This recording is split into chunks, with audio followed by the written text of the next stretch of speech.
So I don't have any disclosures.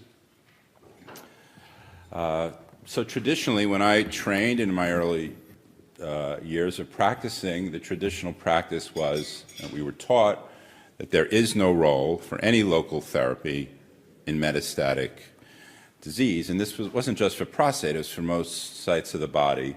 And the concept was that the cat's out of the bag, cancer has spread, so it is unlikely that doing anything to the local disease will have any impact whatsoever on the natural history of the disease. So when I trained, the key thing was the studies were the relationship between local control of the primary and distant mets, overall survival, cause-specific survival. And then always the concept was, in a lot of disease sites, that there's a subset of patients where the local control will have an impact. But if you were, let's say, have a lot of lymph nodes, and again, this is all sites of the body, it somehow meant that we would see that the local control really wasn't having a significant impact in those subsets of patients. So you would think in prostate cancer you have bone metastases that are documented, then obviously that has to be the case, that obviously nothing we can do locally will have an impact. But then the issue would come back, well, the theory is that what if you were able to remove the primary site of all this cancer? So in other words, you had cancer that spread, and then you have a prostate that's continuing to spread disease. Would there then be a role if you eradicated, removed, irradiated that local source? Would that slow down disease progression?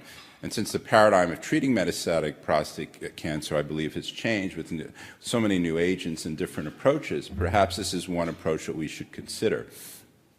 Now, the other question is, if we remove the cancer or if we irradiate it, could that not just be not beneficial, but could it be actually dangerous and make the disease worse? But if you're going to eradicate it, which we know we can, is there a better way to do it? Should patients have radical prostatectomy or radiation? So those are some of the questions that you need to kind of ask yourself when you think about this topic. So I start off with just a kind of review article. It was called Hit the Primary, a Paradigm Shift in the Treatment of Metastatic Prostate Cancer, and this is from a radiation oncologist in Switzerland and Italy, basically discussing those thoughts. So the reason I put this up is just to demonstrate that this is not just here in this country, but internationally a topic that people are talking about. So I remember this area it's a very memorable time when I remember this studies were coming out from Judah Folkman from Harvard, which I was interested in and kind of looking at it and saying, no, this treating the prostate may be a very, very dangerous thing. And why is that? And this was studies done on mice, but it was basically saying that the surgical removal of a primary tumor can result in the rapid growth of the metastases. So obviously that's not something we want to do, and that's because there's a production of an angiogenesis inhibitor. All right, angiogenesis is something tumors need to grow, produced by the primary tumor, who has a mechanism of inhibiting the metastatic growth of the tumor. So here is just very simple to understand slides, looking in a mouse model on the number of lung mets. So if you irradiated the primary tumor versus a control group where it was not, you could see that the number of lung mets in the mice that had their primary tumor irradiated went up, completely opposite of what we were trying to do. And the same thing with the weight. When they measured the lung weight, was that the irradiated mice had heavier lungs than the control group. So the take-home message here, and I would think about that at the time, was basically, and again, this is not a new concept. I remember looking at this and saying, wow, this would be a great randomized trial. You take patients with newly diagnosed metastatic disease and you randomize them to get prostate or not prostate treatment or no prostate treatment, see if there's any difference. So anecdotally, I might see a case where I would see a newly diagnosed man, treat him, and the next thing I know, he has a lot more bone metastases. But that was a time when pretty much the only thing that patient was getting was hormone therapy. So and perhaps one of the issues is that if we're treating them more aggressively from a systemic approach, perhaps doing the treatment to the local disease will improve outcome, or nothing, but not necessarily hurt overall outcome. I just bring this up. This is not really looking at that particular question, but it was kind of an interesting concept of the combination. When you have, in this case, it was node-positive patients, which many of us have considered to be just the first step of having metastatic disease. And this was just a randomized trial from SWOG, which looked at immediate versus deferred androgen deprivation treatment in patients that had node-positive prostate cancer after they had undergone a radical prostatectomy and pelvic lymphadenectomy. So that's looking at it from a different side. They're operating on everyone even though they have positive nodes, and then the issue is, should we immediately start the systemic approach? Which is the opposite of what I've just been discussing. But you can see that clearly the best arm in this trial was basically doing both, removing the prostate and starting hormone therapy immediately. So starting a systemic agent and doing local therapy. That's why I put this slide up. And you can see the same thing for prostate cancer-specific survival. Pretty good outcomes with all three, immediate androgen suppression and local therapy. And the overall survival was fairly good out to 10 years with immediate androgen suppression and local therapy. It's called the Messing trial, ECOG SWOG. Now let's look at another potentially interesting concept in terms of the systemic effects of local therapy. So there's one theory, it may not really apply at all to prostate cancer, maybe it does, which is that the abscopal effect. And what is that? It's basically a systemic tumor-enhancing effects caused by local irradiation. And you can see the model over here. So this is a patient who has, let's see, a thymic carcinoma, who has a metastatic lesion, as you can see, in the lung, and then the thymic primary. And basically, the thymic primary is treated with radiation, and lo and behold, the lung metastases, the lung met is gone. So what is going on here? And the theory was that perhaps irradiating the prostate is ramping up the immune system, which then is attacking a lesion outside of the radiated field and causing it to regress. So this is a pretty interesting case report that was in the New England Journal of Medicine in 2012, titled "The Immunologic Correlates of the Abscopal Effect in a Patient with Melanoma." So again, the abscopal effect is a phenomena in which local radiotherapy is associated with the regression of metastatic cancer at a distance from the irradiated site. And the abscopal effect may be mediated, and this is the key point to think about in the future, by activation of the immune system. So what you have are these, checkpoint inhibitors, which basically stop the inhibition of the T cells. So by doing that, it's helping ramping up the system. Now, there are probably disease sites where this really makes a difference. Melanoma is probably one of them. Kidney cancer is another. I'm sure, Will, you can tell us some more where these checkpoint inhibitors really are making a difference. But will it make a difference in prostate? I'm not sure. But I think this is a very nice picture from the paper that demonstrates this. So you could see someone here that has metastatic melanoma. August in 2009, they have Hyler disease. They have a liver lesion. They have some splenic metastases, and a very small paraspinal mass. They are basically they watch the disease, or they give them some induction type of therapy, and their disease actually progresses. So you can see in B, the paraspinal mass is getting larger, the hilar mass is getting larger. You're beginning to see some of the splenic metastases, and the liver lesion gets larger.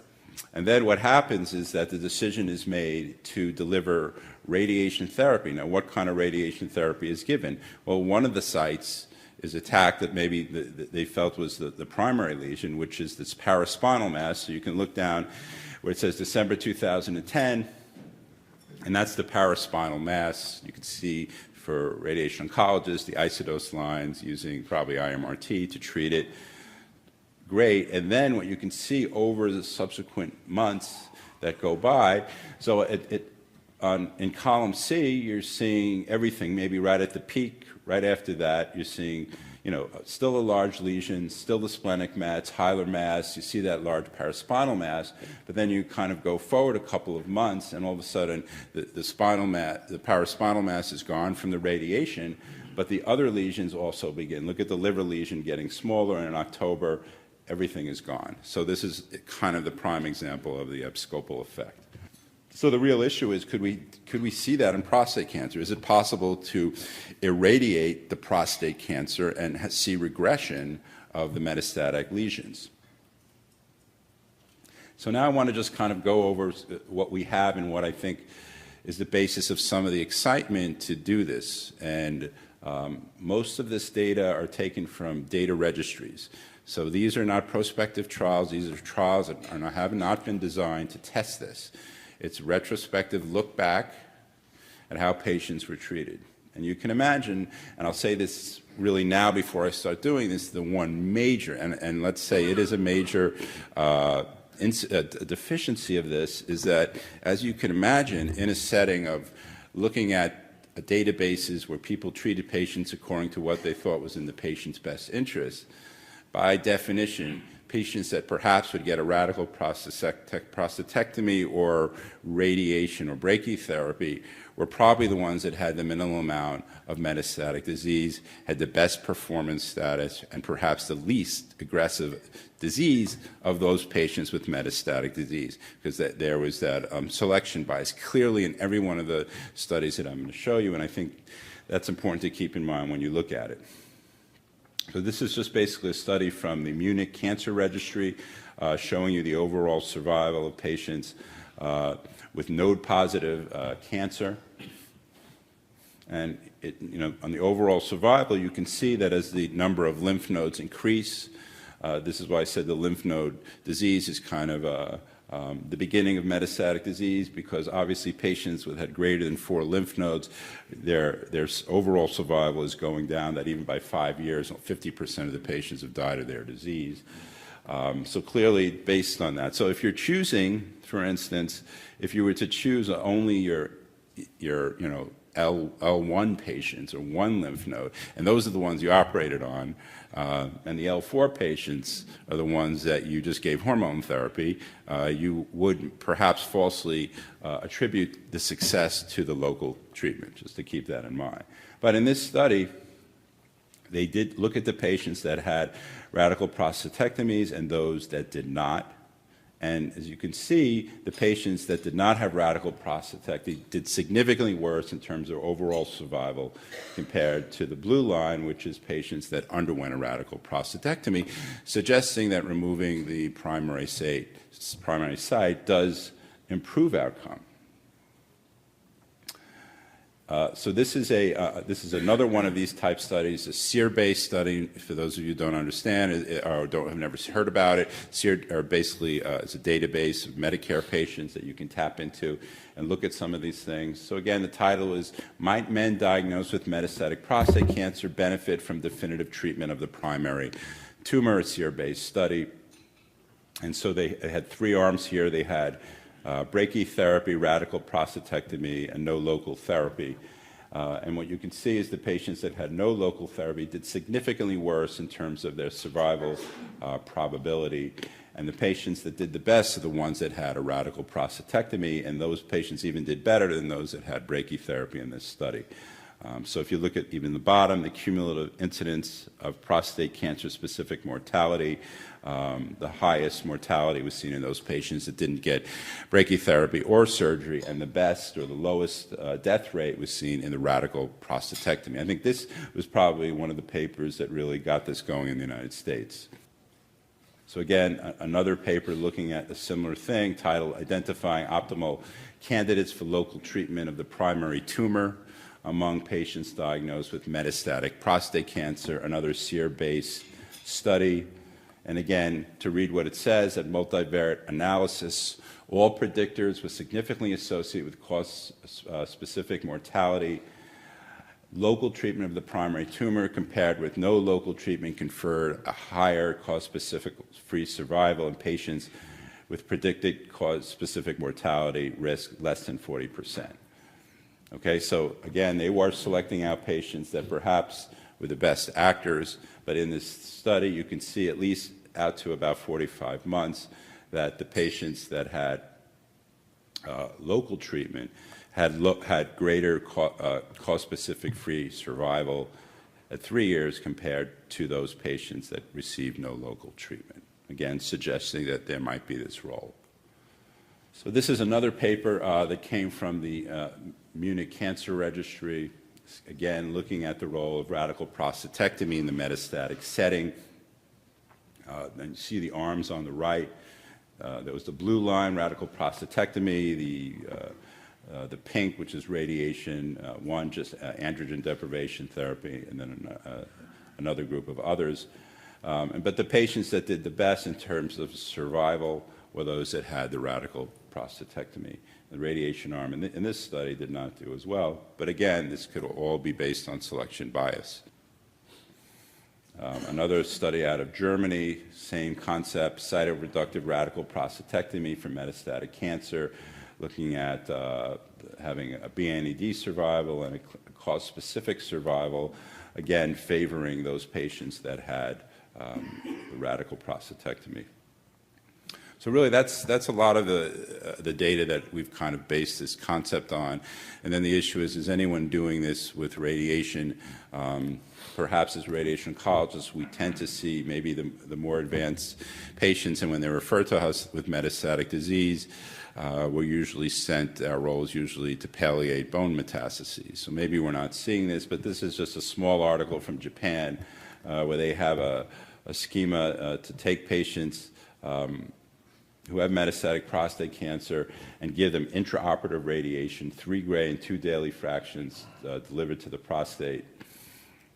Again, it's not a comparative study. They're just demonstrating that they can do this. And then looking at their overall survival. You can see, of course, specific survival and then overall survival.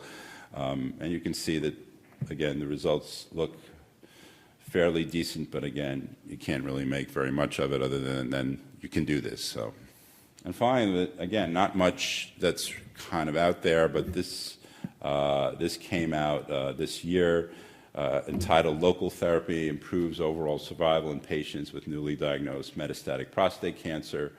It's from the National Cancer Database, again, another type of database that at least our residents have kind of tapped in and many others to try to get, but again, has some of the pitfalls of the SEER database, not designed necessarily for any specific purpose other than to store this information. It gives people the ability to extract certain bits of information, but obviously certain other bits of information can't be extracted. But it was a study looking at 6,000 patients with newly diagnosed metastatic prostate cancer. So most of them, 5,224, did not get any local therapy, and a much smaller number did. So 622 got radical prostatectomy, 52 got IMRT, 153 got 3D external beam radiation therapy. And the results show that the 5-year overall survival for local therapy was much higher, 45.7% versus 17% with no local therapy, and that radical prostatectomy and IMRT were independently associated with superior survival over local therapy. So I think this is all very kind of thought-provoking. I know at Mount Sinai we actually do consider this. We don't do this on every patient, but we do try to select the right patient that we feel could potentially benefit, and obviously we need a lot more in terms of some prospective trials to really test this hypothesis. Thank you.